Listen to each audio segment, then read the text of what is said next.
السلام علیکم ورحمة الله وبرکاته. دا القلم خپرندویه اداره ده. زه تسل یم او دا د فکري سمون خپرونه ده.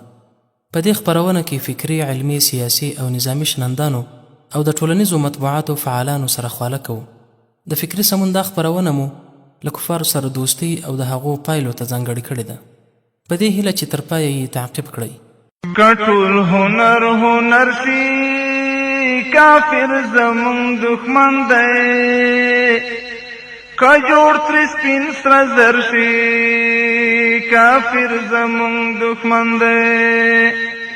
کټول هنر شي کافر زمون دښمن دی، که جوړ تر سپین سره زر شي کافر زمون دښمن دی.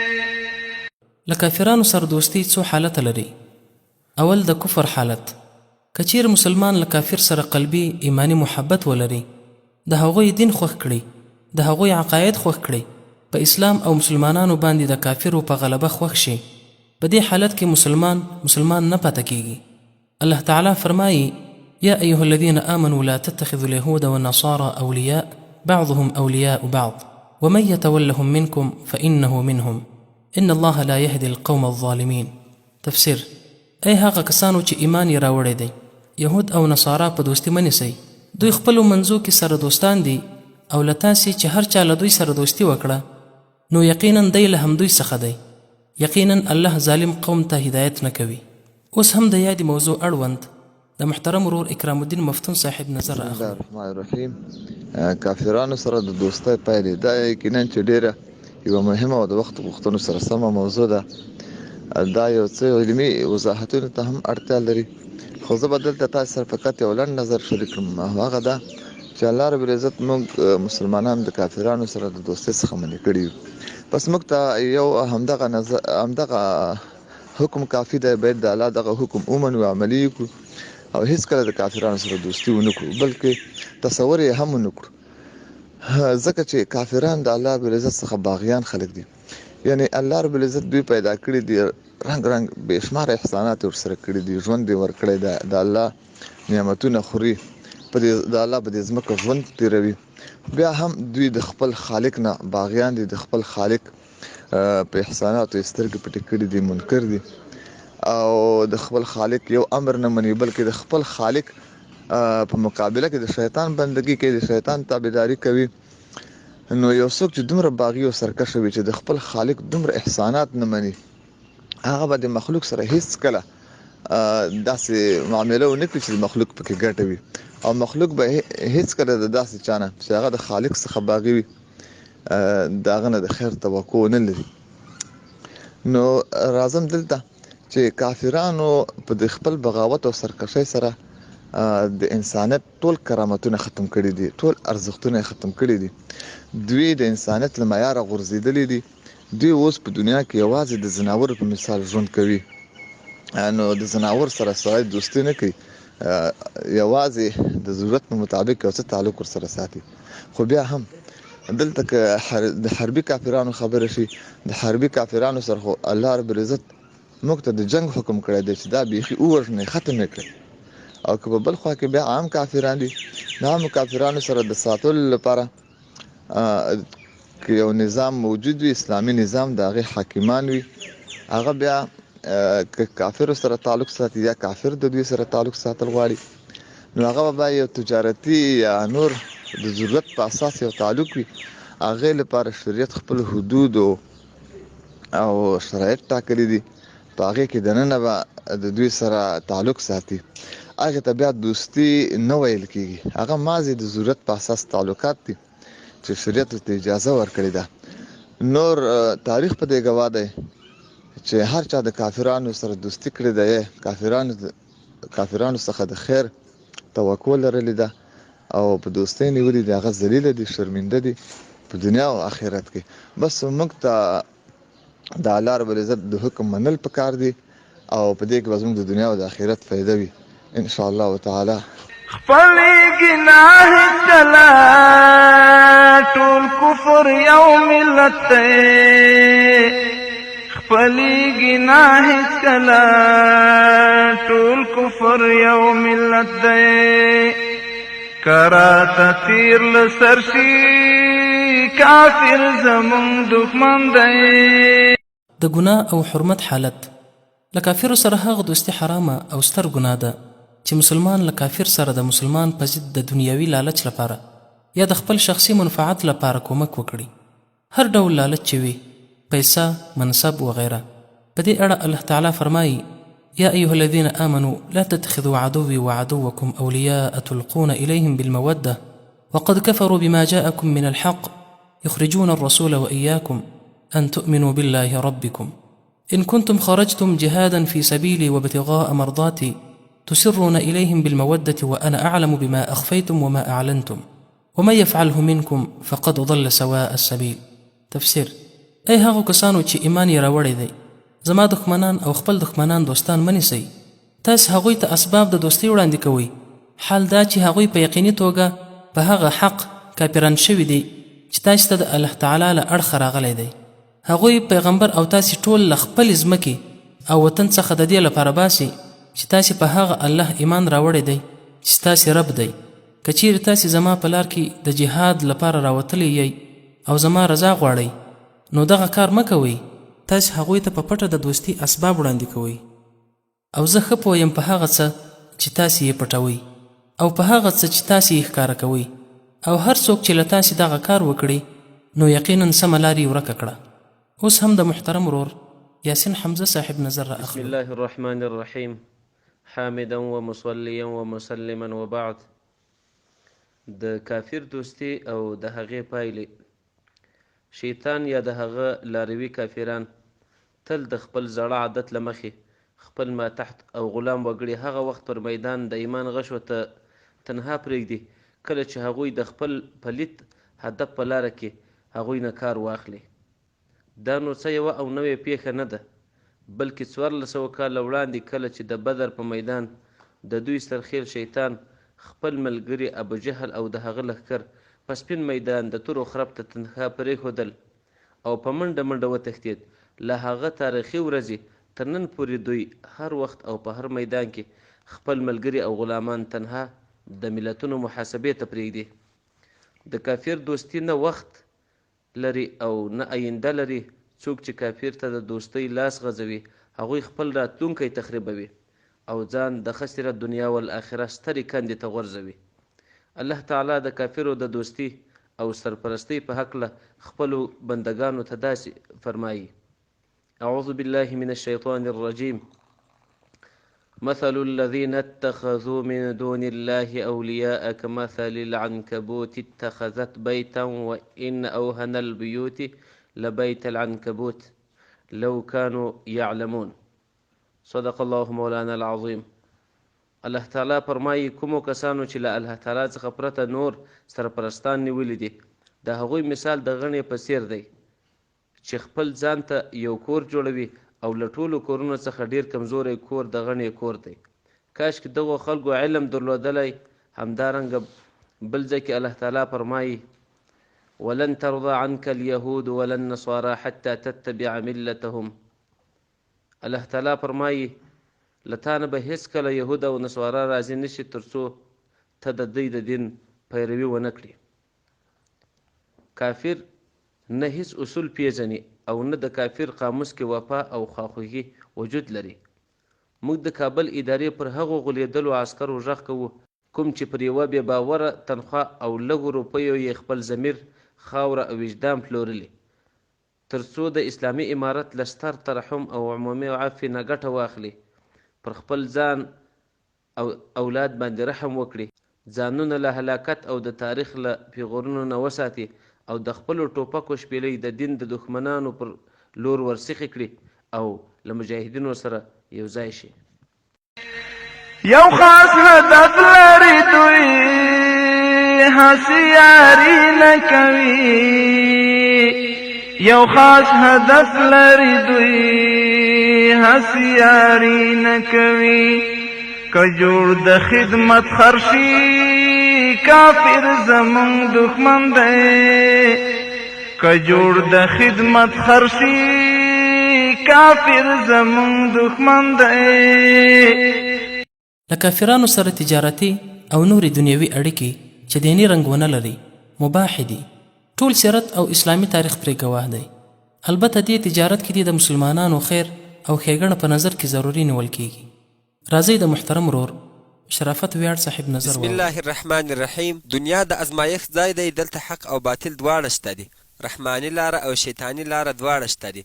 دا دوه صفونه د ولا او برا په اساس یو له بله بیل دي.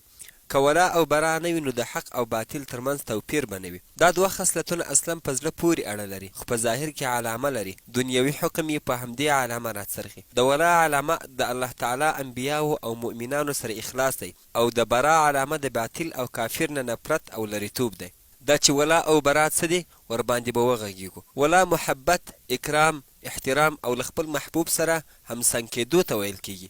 برا لریتوب او له خبرداري ورکولو وروسته دښمني ته ویل کیږي. ولا او برا یعنی له ایمان او مؤمنانو سره محبت او ملګري د دوی له دښمنانو نه نفرت د ایمان له مهمې شرایطو ځینې دي. که ولا او برا نه وي نو ایمان نشته. الله جل جلاله په سورة المائده کې فرمایي: أعوذ بالله من الشيطان الرجيم بسم الله الرحمن الرحيم ولو كانوا يؤمنون بالله والنبي وما أنزل إليه ما اتخذوهم أولياء. که دوی رښتیا په الله جل جلاله او د هغه په نبي ایمان لرلی نو دغه کافران به یې په دوستي نه نیول. شیخ الاسلام ابن تیمیه رحمه الله وایي په دې آیات کې د لو کلمه دا تقاضا کوي چې د ایمان سره د کافرانو دوستي نه یوځای کیږي. څوک چې ایمان لري هغوی له کافر سره دوستي نه کوي او څوک چې له کافر سره دوستي کوي نو مطلب دا چې واقعي ایمان نه لري. له جریر رضی الله تعالی عنه نه روایت دی له رسول الله صلی الله علیه وسلم سره خلکو بیعت کاوه. ما هم ورته ویل چې خپل شرایط راته بیان کړي غواړم بیعت در سره وکړم. نو رسول الله صلی الله علیه وسلم راته وفرمایل: أبايعك على أن تعبد الله وتقيم الصلاة وتؤتي الزكاة وتناصح المسلمين وتفارق المشركين. رواه احمد و نسائی. یعنی په دې شرایطو در سره بیعت کوم چې د الله جل جلاله عبادت به کوي، لمونځ به کوي، زکات به ورکوي، د مسلمانانو خیرخواهي به کوي او د مشرکانو نه به پریکون کوي. ابوالوفا بن عقیل وایي که غواړې چې د خلکو اسلامیت وګوري نو په مسجدونو او مدرسو کې د هغوی رش کش ته مه ګوره او د لبیک په نارو یې مه خطاوځه، بلکې د شریعت دښمنانو ته سرټیټي یې ګوره. څوک چې د مسلمان خلاف د کافر ملګري وکړي د هغوی د اخروي تباهي ورآخوا دنیوي انجام هم خراب او شرمونکی وي. تاسو دلته نږدې د نور محمد حفیظ الله ببر کارمل او نجیب انجام وګورئ.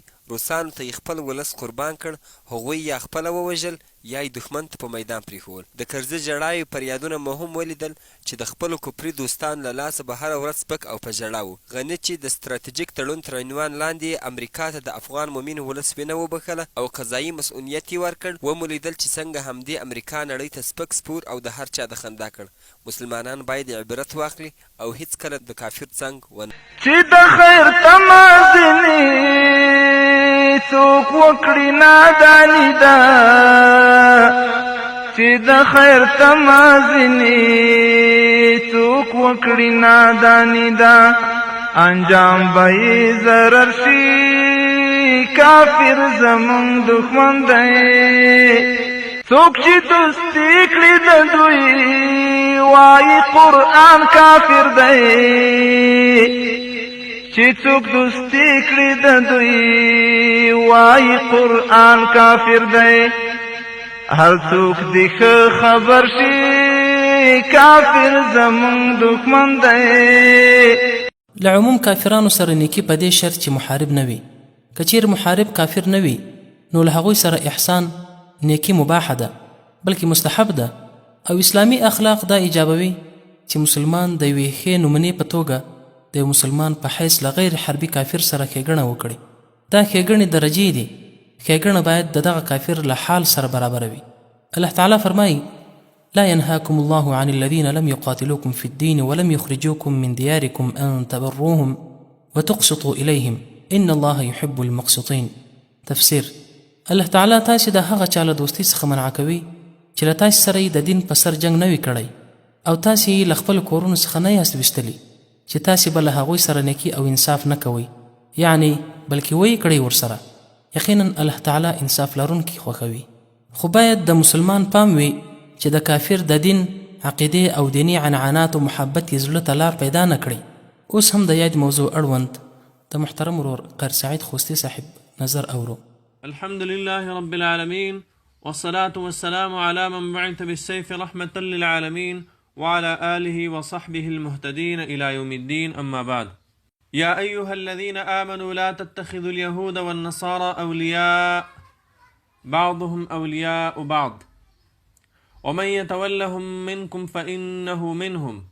يا أيها الذين آمنوا لا تتخذوا الذين اتخذوا دينكم هزوا ولعبا من الذين أوتوا الكتاب من قبلكم والكفار أولياء واتقوا الله إن كنتم مؤمنين. لا تجد قوما يؤمنون بالله واليوم الآخر يوادون من حاد الله ورسوله ولو كانوا آباءهم أو أبناءهم أو إخوانهم أو عشيرتهم أولئك كتب في قلوبهم الإيمان وأيدهم بروح منه. د نن ورځې موضوع د کفارو سره موالات او دوستي. کفارو سره موالات او دوستي کول دا د قرآن په حکم سره سخت ممنوع ده او سخت منعت نه راغلي. خو د کفارو سره دوستي او موالات چې دا درې حالت لري. یو حالت ته په علمي ژبه کې تولی ویلی شي، دویم حالت ته موالات ویلی شي، دریم حالت چې دا هغه نه تولی ده نه موالات ده بلکې هغه یو جایز حالت د کفارو سره د تعلق ساتلو ده. دی وجې نه امام قرافي په الفروق للقرافي کې د کفارو سره د دې حالتونو په منځ کې فرق بیان کړی ده. امام قرافي لیکلی دی چې په بعضې آیتونو کې د کفارو سره د دوستۍ نه منع راغلی دو، بیا په ځینې نورو آیتونو کې د کفارو سره د عادل نیک سلوک او د ښه تعلق ساتلو امر شوی دی. خو د دواړو په منځ کې جمع دا ده چې هغه کفار چې هغه په ذمه کې دي یا غیر محارب کفار دي، خپلوان دي، یا ټول هغه کافر چې هغه د اسلامي امیر د حکم لاندې ژوند تېرول غواړي، هغې سره ښه سلوک کړل روا دي.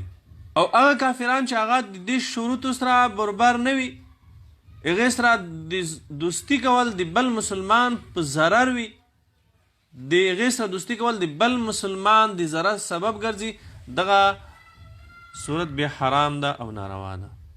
قرآن کې د دواړو حالتونو په منځ کې الله تعالی صریح فرق بیان کړی ده. الله تعالی فرمایي لا ينهاكم الله عن الذين لم يقاتلوكم في الدين ولم يخرجوكم من دياركم أن تبروهم وتقسطوا إليهم إن الله يحب المقسطين. الله تعالی تاسو دغه کفارو سره د تعلق ساتلو نه منع کوي چې هغه هغې سره تاسې عادل وکوئ، تاسې هغې سره احسان وکوئ. هغه کفار لم يقاتلوكم في الدين چې تاسو سره په دین کې جګړه نه ده کړې، ولم يخرجوكم من دياركم او تاسې د خپلو کورونو نه نه یې ایستلي. ورپسې آیات کې الله تعالی فرمایي انما ينهاكم الله عن الذين قاتلوكم في الدين واخرجوكم من دياركم وظاهروا على اخراجكم ان تولوهم ومن يتولهم فاولئك هم الظالمون. الله تعالی تاسو د هغه کفارو له دوستۍ څخه منع کوي قاتلوكم في الدين تاسو سره په دین کې جګړه کړې ده، واخرجوكم من دياركم لخپل کورونو ایستلی، وظاهروا على اخراجكم له نورو کفارو سره ستاسې په د کورونو په ایستلو کې مرسته کړې ده. ان تولوهم الله مو د هغوی سره د دوستۍ نه منع کوي، ومن یتولهم فاولئک هم الظالمون چا د کفارو سره دوستي وکوله هغه ظالم ده. د کفارو سره دوستي کول دا د قرآن په حکم منع دي. الله تعالی د موږ تاسې د کفارو له دوستۍ څخه وساتي. پخوگو نرموی تو گوری غلط چی نشئی، پخوگو نرموی تو گوری غلط چی نشئی، کجوڑ صفا شکر شی کافر زمون دخمن دے، کجوڑ ترسپین سرزر شی کافر زمون دخمن دے. قدرمنو اوریدونکو له ملتیا مو مننه کوم. هیله ده چې د فکري سمون دا خپرونه چې له کفارو سره موالات او د هغوی پایلو ته ځانګړې شوي و خوښه شوي وي. د نورو معلوماتي او سیاسي خپرونو لپاره په یوټیوب او ټلګرام کې القلم ولیکئ او د خپلې خوښې ویډیوګانې ترلاسه کړئ. تر بلې خپرونې چې ستاسو په چوپړ کې حاضرېږم په الله جل جلاله مو سپارم. والسلام علیکم ورحمة الله وبرکاته.